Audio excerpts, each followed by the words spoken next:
Welcome to the Angler Talk Podcast with Chris and Aaron. Brought to you by FishingMagicianTV.com.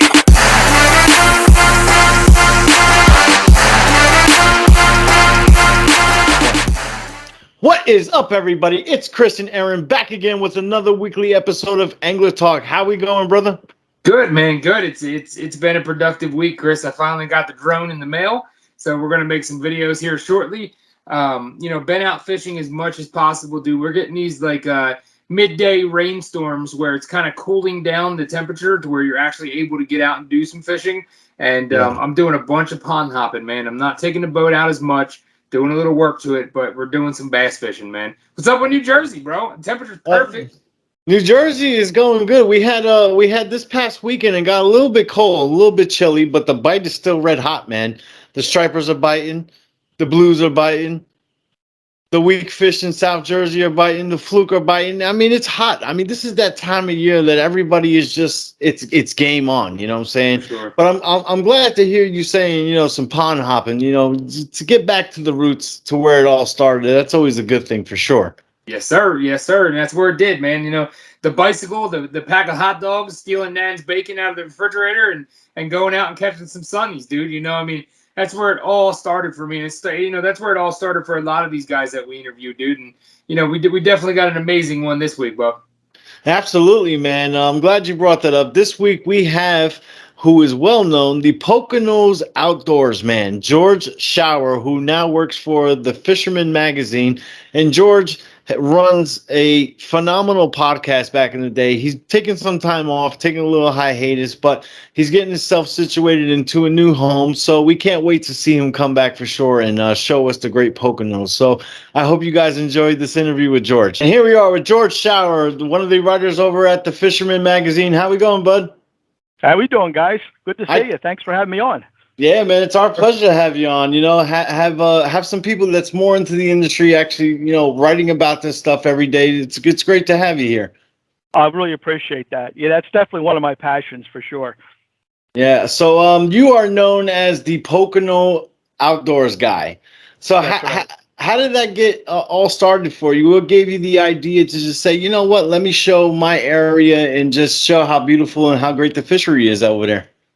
Well, it started out probably back in 2015. I was on a local TV show here called Pennsylvania Outdoor Life with Don Jacobs. And we were out, just did a show with him, catching some striper out here on the lake. And I really loved the experience, being on TV. I was really fascinated by the work the cameraman did, how he took the events of the day and turned that into a story. I said, geez, I always wanted to do that. And I went out and invested in a video camera and started doing some YouTube videos. And just like, how it is, your first YouTube, that red light comes on and you freeze and, it's very amateur. But I just kept working through that and got into the videos and, they start catching on. And next thing you got some that are up to 1 million views. And it just goes on from there. But yeah, it just started out with a random email to the guy at the TV station saying you want to go fishing, and it's just gone from there. And George, have you always been in the Pocono area, or did you grow up there? Have you been there your entire life, or is it something that you kind of moved in and got settled? Yeah, I actually grew up in Philadelphia. My brother and I, we used to go fish the Delaware River all the time. Mostly catfishing. You're just young kids down there. You throw a hot dog out in the river, you get a nice catfish. That's what you did, And we would occasionally catch a striper by accident. And boy, if that doesn't get the fever started and get you hooked, you get in some of these stripers. And I said that was strictly by accident. And we would go up there in some of the areas and catch, really good muskie and some nice bass if you go up in some of the non-tidal areas. So when I had kids at that time, I just said, I really don't want to grow up in the Philadelphia area. So we moved to the Poconos back in about 1993. Okay. And I've been here ever since. Oh, awesome. That's awesome, man. The Poconos is an absolutely beautiful place. I mean, the scenery alone is breathtaking. But when you're able to add the fishery that it has, I mean, I heard you say muskie, I heard you say stripers. I mean, I know you and Tony Maja did something a while back where you guys tested out some bunker spoons up there. So how big is the average striper up in the Pocono area? Do they get up to the 50, 60 pound class? Well, surprisingly, yes. I mean, they keep in mind these are landlocked striper. It's the same fish, striper or anadromous. They can survive both in freshwater and saltwater. So they come up the rivers anyway every year to spawn. So these fish in the lakes like Beltsville that I fish, Wallen Pompack, they are stocked. Okay, fishing game comes in, they load them up, but I'll tell you, they grow. The lake record where I'm at is 46 pounds. Wow. So I know I've seen them. I know I've seen them bigger in there. So yeah, that 50-pounder in there is in there. We're always looking for that 50. Oh yeah. George, have you ever experienced? I know this is probably a stupid question, but you ever fish Round Valley at all? Yes, I did. I was out there with a gentleman named Zach Merchant. I don't know if you guys know the name Zach. He runs Round Valley Bait and Tackle. Yeah. He's also a big tournament fishing there for the lake trout, and just that's a crazy fishery out there for those Lakers on that body of water. Yeah. We I remember my first trip out there.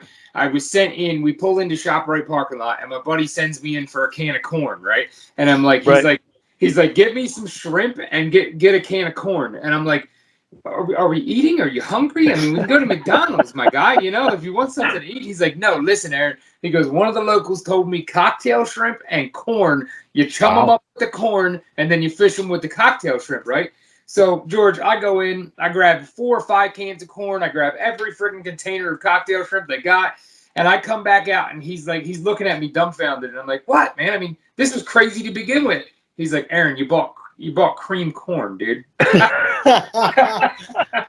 So needless to say, we chummed with what cream corn we had, and then fished with the shrimp, and we did good. Surprisingly, at night, I mean, it was wild how when we put the lights in the water, George, all the trout were like schooling around eating the friggin' corn that we were dropping. Like it was wild, man. It really was. Wow, yeah, that's what I understand. They stocked that with the shrimp to that's the Lakers eat there. Yeah. So that's you're kind of like matching the hatch, right? Right. Yeah. I believe the New Jersey state record came in Round Valley, if I'm not mistaken, for lake trout. I don't know the number, but I had heard that as well. Yeah. So all right. Even though Round Valley is a great place, right now we're talking about Poconos. So like, what is the array of species that you're able to catch up there besides the muskie and the stripers? Oh gosh, everything you can think of. I mean, it goes to the panfish, there's guys that just like fishing panfish, the bluegills, the crappie, the perch, the white perch. There's white perch and yellow perch up here in this lake. They also stock the white perch. Now, you guys know what that's like down in the saltwater, in the rivers and stuff. We have them up here. Same thing. You go out there with a little bit of bloodworm or something like that. Yeah. Just the same down there. There's pike, there's pickerel, there's the muskie, walleye, stripers, smallmouth, largemouth. I mean, you name it, it's up here. So depending on what kind of a day you want to fish, do anything. Even carp. People look at carp as kind of a junk fish. And my buddy Josh Taylor, he turned me on to those, actually. We were out there one day and said, hey, you want to go catch some big fish, something unusual? I said, I'm up for it. What do you want? He goes, let's try carp. I'm like, carp, are you crazy? I haven't caught them since I was a kid. He goes, trust me. So he goes out and he starts chumming them up about 2 or 3 days before. He'll go throw some corn out there in the area we want to fish. And it seems like every day they'll know when he comes chumming because they'll come back around the same time of day. And we set our baits out. And, geez, I'll tell you, I've seen Josh catch them up 26, 27 pounds. Wow. And you want to have a freight train on your line. Put a carp on there that's 20-something pounds. Oh yeah, absolutely, man. Carp are one of those fish that I believe are underrated. It's not something you want to eat, but when it just comes to enjoying a catch and a fight, carp is definitely up there for sure. So you did say muskie. Now, I am not really a freshwater guy. Everybody who knows me knows that you can put me in the ocean and I'll find the fish. But if you put me in a lake smaller than a football field, I'm going to have a hard time. But a muskie is one of those fish that comes across every angler's mind across the nation. And they call it the fish of 10,000 casts. Have you had the privilege of catching one yet? Yes, I have. I caught him actually in the Delaware River, a pretty good sized one too. Wasn't able to actually get up on the boat because my brother and I were bass fishing, and only had a small dip net for bass. And he actually hit a spinnerbait, and he crushed that. We got off the boat, and I didn't know what to do with him. My brother's like looking around. What do we do with it? I don't know. I got nothing to pick it up with. Eventually it bit through the line, but yeah, it was a huge muskie. Absolutely loved catching them. So strong fish. Oh yeah, yeah. I've sharks of the river. Yeah, for sure. I've only had the pleasure. I was fishing the Cooper during like a small local tournament, and they just have kind of an average size. I want to say maybe to 5 to 10. I don't know if they get much bigger, but I hooked into one again using a spinnerbait, and largemouth bass fishing early morning, man, and I thought for sure it was just the biggest bass of the friggin' tournament on my line at the time, But so George, tell us a little bit about the In Fisherman, man. That's been a magazine that I have picked up since I must have been 8, 9 years old. My uncle used to keep a stack beside the toilet, and we would always, flip through them, kind of anticipating the season to come. How long have you been with the In Fisherman? Well, it's not In Fisherman, it's The Fisherman. It's The Fisherman. I'm sorry, yes.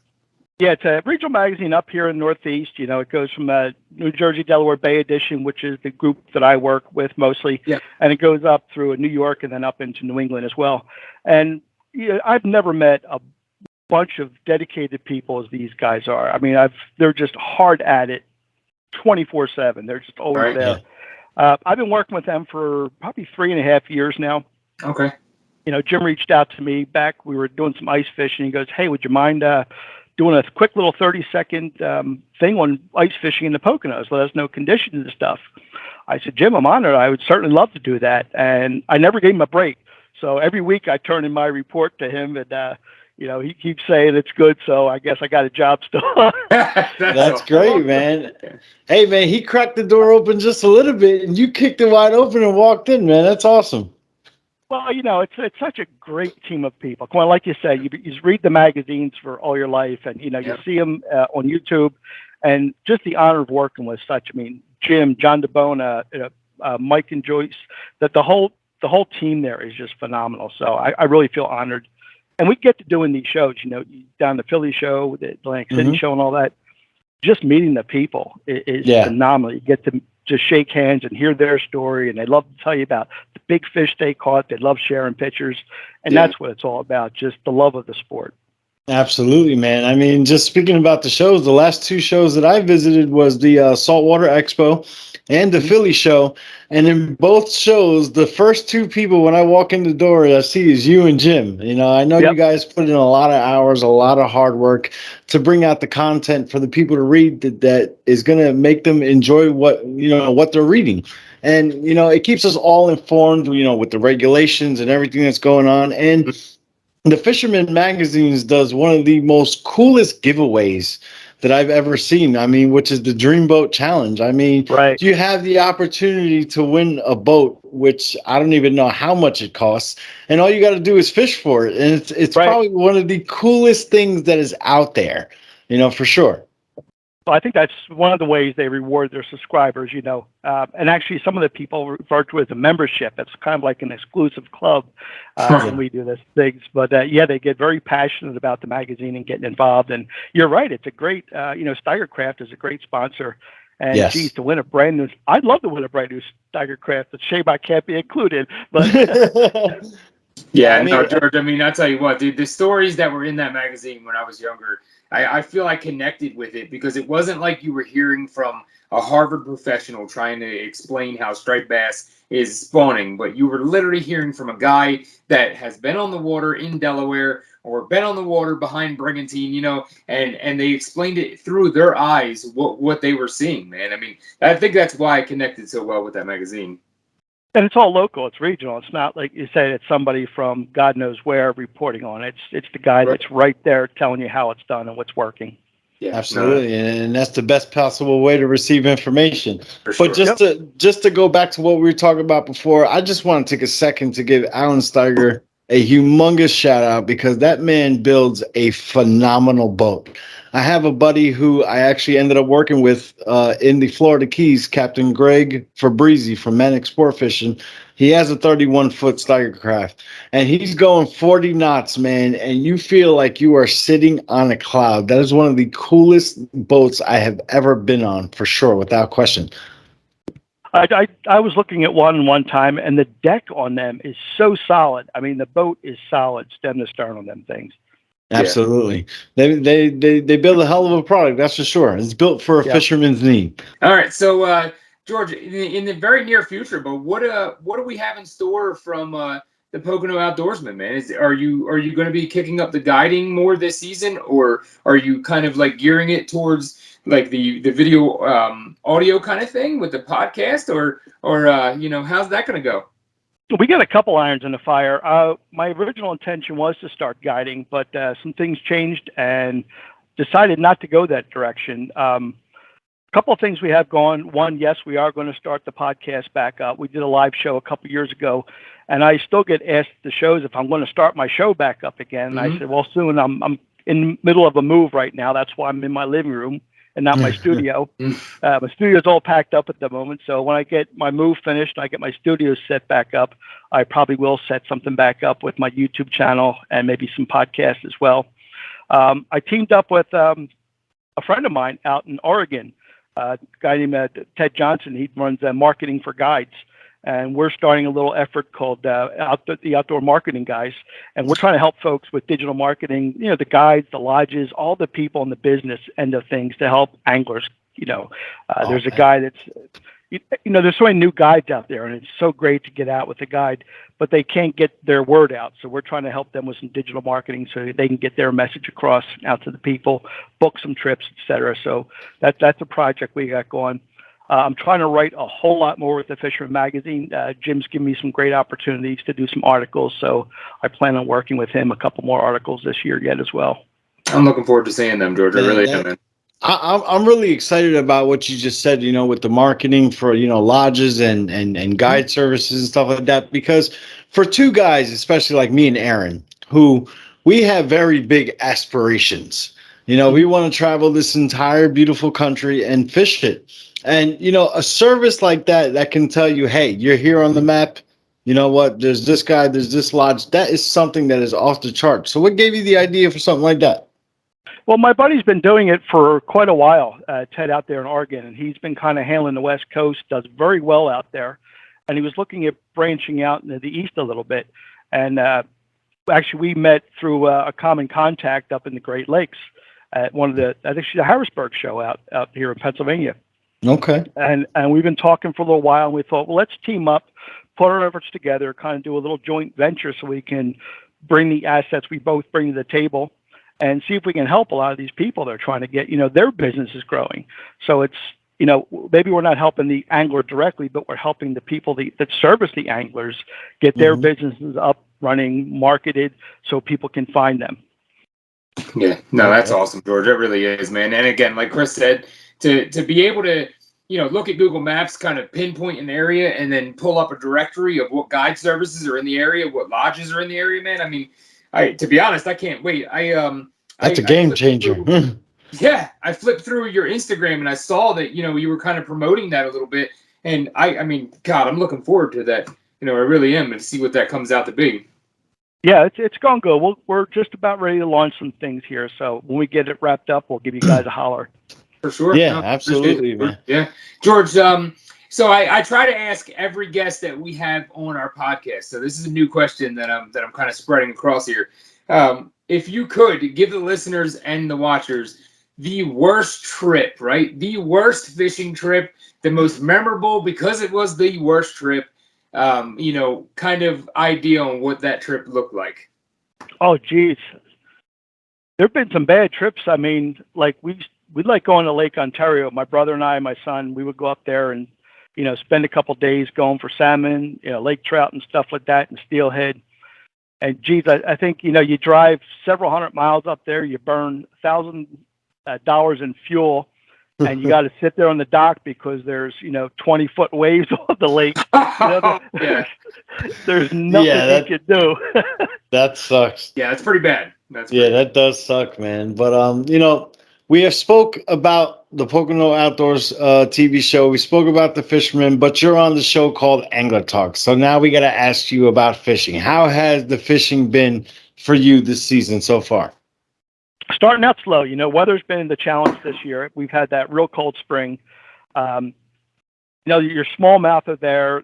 Things like pickerel and all, they're always biting. We've done good with smallmouth. They're kind of a cold water fish anyway, so that the chilly weather doesn't really bother them too much. And we've caught some really, really nice smallmouth. Striper bite has been going pretty good. Beltsville itself has been okay. I think Wallen Pompack has been a lot stronger as far as the striper bite goes this year. But that'll change. You build those thermoclines up in the middle of the summertime, and they become very predictable. Let's put it that way. So they're a lot easier to target once you get in that smaller water down in that 25 to 30 foot range. Yeah. So they're a little more predictable getting into that cooler water. I had a chance to get out with a friend of mine named Steve Kolnick. He's a drift boat guide out on the Lehigh River. And that's a river I haven't really fished because it's very inaccessible. Well, Steve took me out in his drift boat, and you just have access to unlimited amounts of water in a drift boat. And we just knocked the trout out of the park. Browns, rainbows, even got a couple of smallmouth. So that's something I'm looking forward to doing a whole lot more with my buddy Steve. Yeah, I can see why. Boat fishing on the river. I can see why. I have a couple friends on another podcast, man, and that's what they love to do. They're fly or die, and that's all they talk about is these stories with the guide up north where they're doing a drift boat for muskie or they're doing it for smallmouth, and they have guides in certain areas up that way that target certain species certain times of the year, and they go hardcore for them, man. And they're making me water at the mouth to hearing some of the stories. So I can imagine. It's just a great day. George, are you doing like predominantly live bait for these stripers in the landlocked basins, or are you trolling for these fish? I do a lot of both, actually. My favorite one is to trade. Tony Maja came out with a 3-ounce mojo. He calls it his casting mojo. I love to troll them, and it's more again like you talk about in freshwater, match and hatch. Well, there's not many adult bunker floating around my lake. Okay, but what they do eat is ally, and allies, maybe 3-4 inches. That's perfect for this 3-ounce mojo. So I put them off my downriggers, and I'll troll for them right at the thermocline, and that's been real successful for me. You can also use like the number 1 bunker spoons, the Majas. They're small enough; they'll look like a white perch. So if there's a white perch or a bluegill, those striper will eat them too. So here's a tactic you normally use in saltwater. I can directly bring into the freshwater, just downsize it. It's the same fish, and it works. And you brought up Tony Maja. He's a big supporter and contributor to the show. He makes a phenomenal product all around when it comes to the mojos, the rods, the spoons, everything. But I gotta say, man, I am very, very partial to that casting mojo. I fish it jigging it off of a head boat, off of any boat pretty much. I fish it off the surf at night, do a little jerk retrieve, and that thing just works phenomenal. So I'm 100% sure that in the lakes, that thing is just working great for sure. Yeah, it's phenomenal. Yeah, and it's surprising. You people think that's way too big to fish. I've seen 14, 16-inch striper grab it, believe it or not. Right. Yeah. No, it mocks them perfect. He sent me over a case of these things, and I'm telling you, Chris, like I haven't put it to the test yet because all of my big trolling setups are in New Jersey still, right? But I'm dying because I'm thinking about this. Like, this is perfect. I can go up and down the river, and that perfect size spoon and perfect size mojo. I don't think anybody's doing it here on the Indian River, to be completely honest with you, because I'm not sure that trolling bunker spoons is a big thing in Florida, but there is something that I'm very, very intrigued to try out because I know for sure that Tony's bunker spoon is the only one that can handle that kind of speed. Maybe trolling it for some wahoo. I think that would be something that will flip the switch in Florida for Tony Maja for sure. Oh yeah, no, offshore game with them spoons is gonna be nuts. There's a lot of older spoons. I went to a local flea market over the weekend, right? And I'm walking down the aisles and I see this loaded table full of old tackle boxes and rusted spoons and rusted rods and I always look for the treasures in there, the old wooden handcrafted plugs. And I came across a piece of chicken wire with spoons hanging from it, old rusted guys. And first thing that comes to my mind is Tony Maja. I'm like, this guy must know something. He's in Florida. He's probably used these friggin' things till they've rusted, and he can't use them anymore. So unfortunately he wasn't there that day. It was his wife, but I wanted to pick his brain apart, man. I wanted to. What did you do with these? How did they work? What was going on? Is there anything on the bucket list that you still haven't scratched off yet? Oh, well, I've got a couple of billfish under my belt. I'd love to go back out and try some of that. Maybe go into Alaska. I'd like to go up there and try some salmon and maybe some halibut. I'd like to bring one of those giant doormats off the bottom out there. Yeah, the big cousin of our local flounder. Right, but, right. I do have something that I want to pick your brain about. The Delaware River is your main fishery, correct? Yeah. All right. Now, there is something in the Delaware River that has a lot of mixed emotions from all different types of anglers. Some people absolutely love them, and some people absolutely hate them. Have you come across any northern snakeheads, and what do you think? Is it good or a bad thing? I've never come across them. I want to go down and fish them. I hear they're pretty strong in like Maryland area. It's one of those things I got to try to fish for. Yeah. It's an invasive species. I don't know what the outcome of that is, but it's like the flatheads as well. It's not just the snakeheads. People are talking about the flathead catfish. They're getting pretty big in the Delaware River as well. Personally, I think nature will kind of even itself out. It will balance itself out. I hear they're great eating, so just have open seed and as many as you want. Right. Yeah, I got a buddy of mine who he's a charter boat captain here in Jersey, and on his off days, if you ask him, "Hey, let's go fishing. What do you want to fish for?" He'll say, "The hell with tuna, the hell with everything else. The only thing that he wants to target is snakeheads." And he says to me, "Chris, what's one of your favorite fishes to eat? Is blackfish, correct?" I said, "Yeah." He's like, "The moment you'll try a snakehead, you'll never want a blackfish again." And I said, "Wow, that's a pretty insane statement, because we all know the delicacy that a tog is to eat, and a lot of these fish get a bad rap because they're not from the area, but somebody introduced them here. It's not their fault, right? But for what I'm trying to find out is has anybody have some real data that says they're wiping out a bass population or anything like this, because this is all the speculation people are saying, that the bass are dying off because of snakeheads. And this is just something I'm trying to figure out and actually learn from people who are more informed than I am. So that's why I brought up that question. That's a great question. That's probably something we should look more into. Maybe I can do some research and maybe do a quick little article on that coming up. I look forward to it, because I do have my subscription of the Fisherman magazine. That's for sure. Awesome. Great to hear that. No, yeah. I mean, you got a long time follower and supporter of the Fisherman magazine, calling it the In Fisherman magazine. I can't tell you how much of a heart stab my uncle fell off his fucking chair just now hearing that. I swear. But all right. But listen, I will tell you, George, these snakeheads are on the Delaware. I don't want to say, a lot of the places in the Delaware, but I do have a couple areas that I used to fish when I was younger. I want to say the nickname for the place is DOA, DOD. Does it sound familiar to you? All right. I think that's down by the military base, I believe. Yes. Yep. So we've done fairly well back there with the snakehead fishing, man. So if you're ever feeling, froggy and want to do some topwater, that would be the spot to do it, dude. That'd be awesome. Yeah. Yeah, man. I don't get down that part of Philly too much anymore, being way up here. But I'm always up for a good fishing trip. You never know. Yeah, man.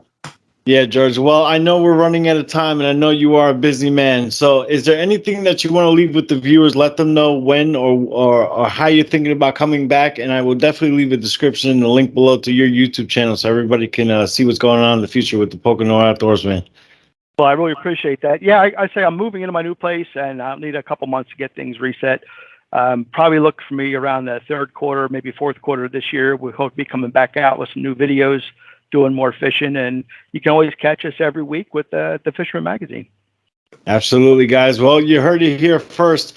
George is coming back, so stay tuned. All right, guys. Thank you, George, so much for your time. We really appreciate it, man. Thank you so much, guys. I really appreciate it. That was a great interview with George, man. He just seems he's one of the most humblest and nicest people in this industry, for sure.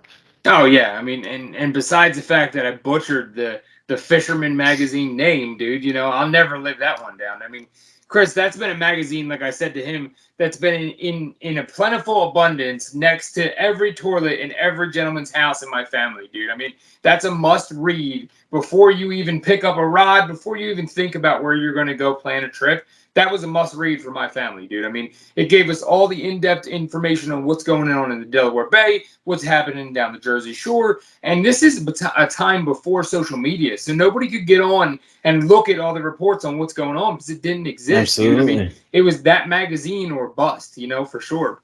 Absolutely, man. And guys like Jim Hutchinson and John DeBona, who George works with, I mean, they've always, for years, countless years, always brought us great material to read.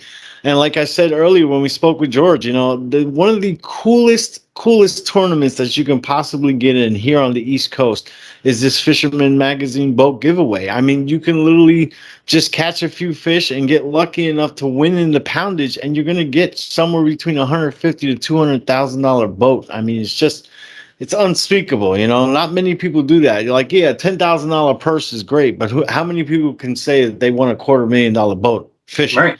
And not only just a boat, but the boat from the Fisherman Magazine, dude. Like, exactly. I mean, come on, that's like having an article written about you, dude. I mean, it's a once in a lifetime thing, dude. Catching a tagged redfish kind of deal, Absolutely, man. And like I said earlier, again, Alan Steiger makes a hell of a boat. I mean, the show's friend, Captain Greg Fabrizi down in Marathon, has the 31-foot Steiger craft. And that was one of the first boats that Claudia had went on that wasn't a head boat. And she was a bit nervous. And, Greg punches it. Greg wants to get to the spot. So we're literally cruising. And I believe it was like 45 to 50 knots. And she's just like, are we moving? That's how smooth and comfortable that ride is. It's out of this world. It's amazing. It's beautiful. Yeah, I haven't had the pleasure of cruising on one of them just yet, Chris. I mean, I've experienced an older version, I believe, and even the older versions, dude. I remember the guy that was captaining at the time telling me like that was his baby. That was something that he just brought back from the graveyard to what it was that day. And yeah, even though it was rough, dude, I mean, it was definitely not something that was maintained very well. It rode like a friggin' cloud, dude. It really did. Hey, it got the job done. It moved and it flowed. That's all you really need. That it did. But for sure, man, this week we are unfortunately running out of time. So before we part ways with the viewers and listeners this week, we want to give you guys a gift once again from Extreme Bait Tanks. Guys, and that's Angler Talk 10. Angler Talk 10. You guys type in that right there. I'm sure Chris will put it in the intro or the outro. Angler Talk 10 will give you guys 10% off or a percentage off of the bait tank. So if you guys have not checked out the website yet, it's almost like when you went to the mall with your kid and you go to that store, Build-A-Bear. Well, he's got to build a tank. All right. So you go in, you put in all the options you want for what you want in your tank. And not to mention, he's a homegrown guy that will literally answer the phone for every call and walk you through anything you have questions on. Angler Talk 10, Angler Talk 10, guys. That's for sure, guys. I mean, we want to give as much as we can to the people who consistently watch this show, and just know that we love you and appreciate you constantly every single week listening and watching. And we try to bring you as much knowledge with all these tackle manufacturers and guides and charter captains that we can. But now we're trying to give you something that's going to save some money in your pocket, especially with today's economy. You can't go wrong. Remember, Extreme Bait Tanks, Angler Talk 10 promo code, save yourself some money. So for this week, he's Aaron and I'm Chris, and we're out. Tight line. See you guys.